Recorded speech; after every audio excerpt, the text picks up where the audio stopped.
자, 이쯤에서 또 서울중앙지방법원에 나가 있는 취재기자 연결해서 지금까지의 상황 한번 좀 정리를 해볼까요? 연결이 돼 있습니까? 안동준 기자. 네, 서울중앙지방법원입니다. 네, 신문이 끝난 지는 좀 시간이 지났죠?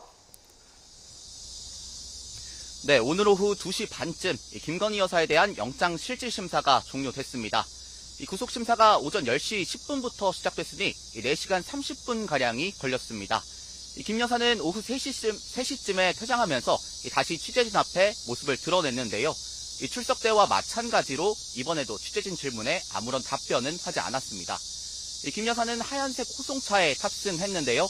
이제 영장 발부 여부가 결정될 때까지 서울 남부구치소에서 대기하게 됩니다. 네, 오늘 구속심사 상황도 정리를 조금 해주시죠. 네, 특검은 오늘 구속심사를 마치고 언론 브리핑을 열었는데요. 이 서희건설 측이 지난 2022년 6월 나토 순방 당시 김 여사가 착용한 반클리프 아펠 목걸이를 제공했다는 사실을 인정하는 취지의 자수서를 제출했다고 밝혔습니다. 또 서희건설 측으로부터 해당 목걸이 진품을 이미 제출받은 뒤 오늘 구속심사에서 지난 압수수색 당시 발견한 모조품과 함께 법원에 제출했다고 덧붙였습니다. 해당 목걸이는 서희건설 측이 김 여사에게 제공했다가 몇 년 뒤 돌려받아 보관하고 있었던 것으로 파악됐습니다. 특검은 김 여사가 해당 목걸이의 모조품을 가지고 있었던 점과 20년 전 홍콩에서 구매했다는 김 여사의 진술을 토대로 증거 인멸에 대한 우려를 소명했을 걸로 보입니다. 네, 오늘 심사에서 치열한 공방이 벌어졌을 것으로 보이는데 양측은 어떻게 준비했습니까?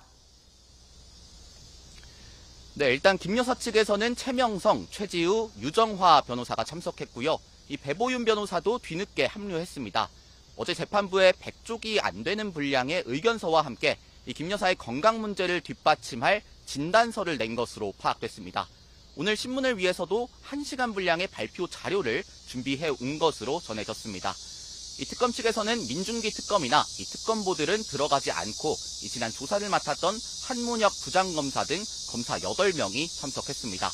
이 특검은 구속이 필요하다는 취지로 지난 7일 572쪽, 어제 276쪽짜리 의견서를 재판부에 내고 신문을 준비해 왔습니다. 구속영장 청구서에 적시가 된 김 여사의 3가지 혐의도 설명을 해주시죠. 네, 첫 번째는 도이치모터스 주가 조작과 관련한 자본시장법 위반 혐의입니다. 김 여사가 지난 2010년부터 2012년 사이 전주로서 주가 조작 일당에 돈을 대고 3,800여 차례의 이상 매매도 하면서 가담했다는 내용입니다. 이른바 명태균 게이트에 대한 정치자금법 위반 혐의도 받습니다. 지난 20대 대통령 선거에서 윤 전 대통령 부부가 명 씨로부터 여론조사 결과를 무상으로 받고 그 대가로 김영선 전 의원이 보궐선거에 공천받도록 관여했다는 의혹입니다. 건진법사 전성배 씨 의혹과 관련해서는 알선 수재 혐의가 적용됐는데요. 전 씨를 통해 통일교의 현안 청탁과 함께 명품 가방이나 다이아몬드 목걸이, 인삼차 등을 받았다는 내용입니다. 네, 김건희 여사 지금 이동하고 있는데 남부구치소에서 결과를 기다리게 되는 거죠? 네, 그렇습니다. 애초 배우자인 윤 전 대통령이 수감된 서울구치소로 향할 예정이었는데 이 특검이 서울 남부구치소로 대기 장소를 바꿔달라는 신청서를 법원에 제출했고 법원이 이를 받아들였습니다. 전직 대통령 부부가 같은 교정시설에 머무르는 건 부담스럽다는 서울구치소 측 입장을 고려한 건데요.